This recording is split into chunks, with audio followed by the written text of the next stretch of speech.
Assalamualaikum warahmatullahi wabarakatuh. Waalaikumsalam warahmatullahi wabarakatuh.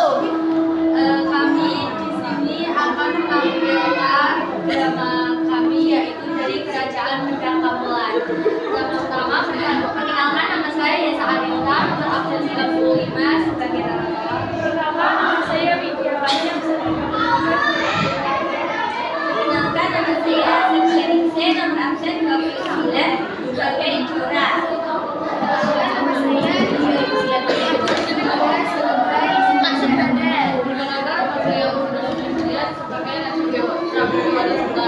Perkenalkan, saya Reni Astuti, absen 24 sebagai Adisaka.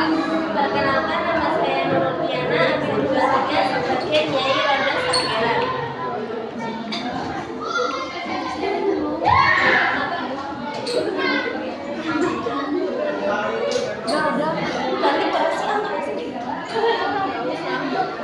Apa jawaban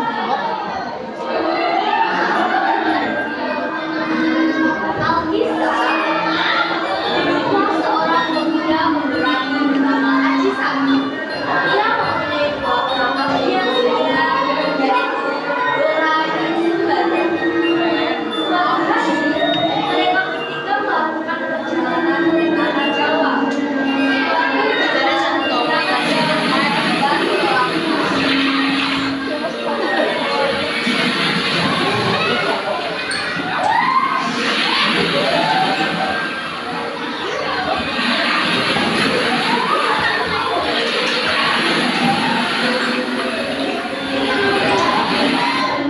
Di tengah perjalanan, kapal mereka singgah di sebuah pulau bernama Pulau Maju.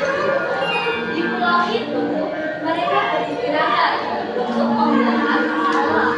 Mereka harus beristirahat dan mengumpulkan tenaga sebelum pemberlayar kembali. Silakan Tuan, main bulan. Terima kasih, kalian juga harus makan. Baik, Tuan. Sebelum melanjutkan perjalanan, Haji Saka berpesan pada Sembada. Loh, Sembada, aku ingin kau untuk tinggal di pulau ini. Baiklah, Tuan. Sembada tinggal di pulau ini. Namun, apa saya tinggal di sini? Aku ingin kau untuk menjaga benda pusakaku itu. Jagalah kerisku ini. Dan jangan pernah berikan ini pada siapapun kecuali aku yang sendiri untuk mengambilnya. Baiklah, Tuan, akan diikuti semua. Saya berjanji. Maka Haji Saka melanjutkan perjalanan ke Pulau Jawa bersama dengan Dora. Sementara itu, Sembada tinggal di Pulau Majene sendirian. Selalu akan menjaga sekali lagi Tuan dan Tuan. Semoga kau selalu diberi selamat dan selamat perjalanan.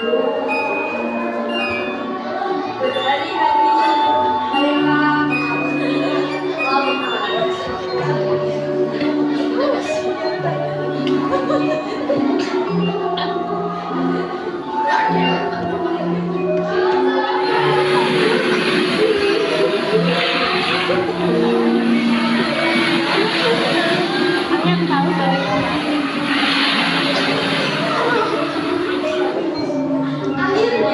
mereka tiba di Padang Lampar, sebuah daerah di tanah Jawa.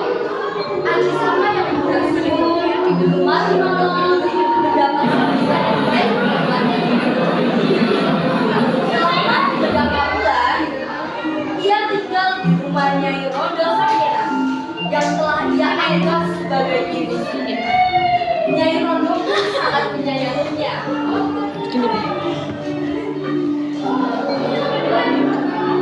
Istirahat saja, Mbak. Biar aku yang mengangkut kayu ini. Terima kasih, Nak. Aku bersyukur dia akan seperti itu.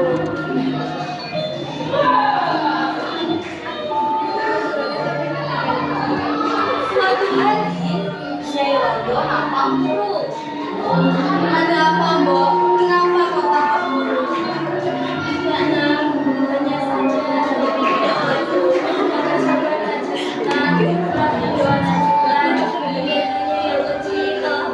Nah,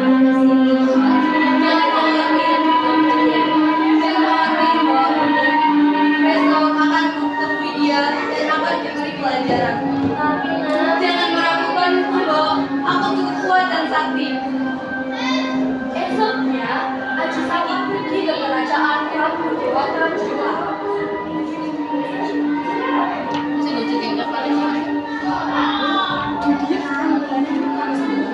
Ada apa pada sini? Aku minta Prabu untuk berhenti menyakiti para warga di sini. Sebagai gantinya akan kuserahkan diriku padamu. Wah, baru kali ini melihat ada orang yang mau menyerahkan diri padamu. Jangan semangat dulu. Aku memiliki satu syarat, yaitu aku ingin tanah sepanjang kain yang kubawa. Wah, itu saja, baiklah.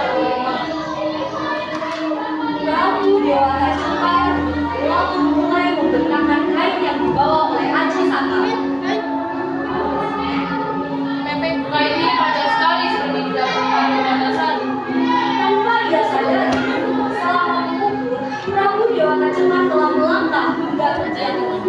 Tepat ketika Prabu telah sampai di tepi-tepi, Aji Saka membentangkan kainnya. Ya, bagaimana ini bisa terjadi? Awas saja, Aji Saka. Entahkah syahid Aji Saka begitu kuat hingga Prabu Dewata Cinta pun terpelari dari tepi dan jatuh ke laut di bawah. Hilangnya Prabu Dewata Cinta membuat rakyat gembira. Mereka semua sepakat untuk menjadikan Aji Saka sebagai raja mereka, raja di Medan Papua.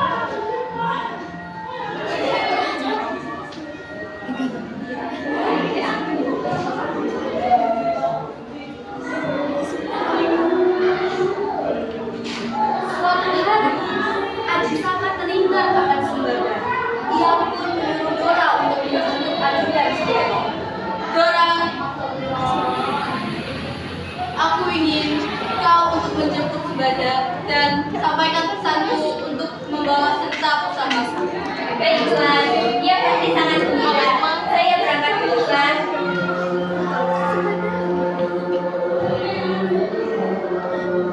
Dora pun segera berlayar ke Pulau Majapahit untuk menjemput Sembada. Saya pun akhirnya sampai di Pulau Majapahit. Siapakah yang berangkat? Kak Sembada. Wah, berangkat. Kak Sembada, memang datang ke sini atas perintah Tuan Aji Saka untuk menjemput Kak Sembada dan kita bersama oleh Tuan Aji Saka. Maaf Dora, aku harus menolong Aji Saka. Tuan Aji Saka bilang bahwa ia sendiri yang akan mengambil pusaka. Tapi Kak Sembada, aku datang ke sini atas perintah Tuan Aji Saka. Aku juga diperintah Tuan Aji Saka. Tidak, ia sendiri yang datang. Iya, mereka berdua berdebat. Mereka adalah abdi yang setia dan patuh pada perintah rajanya. Masing-masing mempunyai tugas yang harus dipatuhi. Hingga akhirnya pertarungan dua pendekar itu pun tak terhindar. Mereka berdua sama-sama kuat.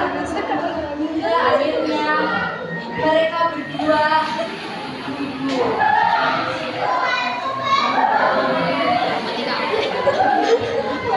Sementara itu, di Medan Papua. Kenapa mereka selalu sekali? Jangan-jangan terjadi sesuatu. Karena kedua abdinya tak kunjung pulang, Aji Saka sendiri yang menjemput mereka berdua ke Pulau Majapahit. Betapa terkejutnya Aji Saka. Begitu mendengar angka dan dia ternyata telah tewas. Ia menyesal. Karena ia telah menimbulkan pertengkaran, ia pun berdoa pada Tuhan, mohon ampun atas kesalahannya dan meminta dosa kedua abdinya diampuni. Maafkan aku Sembada, aku seharusnya tidak boleh biarkanmu tinggal di sini sendirian dan memerintahmu untuk menjaga pusakamu hingga aku sendirian datang ke sini. Kau begitu patuh pada perintah. Begitu pula Dora. Seharusnya aku tidak meminta untuk menjemputmu. Seharusnya aku sendiri yang datang ke sini. Demi mengenali dua ajudannya itu, Aji Saka pun membuat puisi dengan tentang janjana yang berbunyi Hono Coroko, yang berarti ada utusan. Broto Sawolo, yang berarti membuatnya Mogowotongo yang berarti berakhir dengan kematian.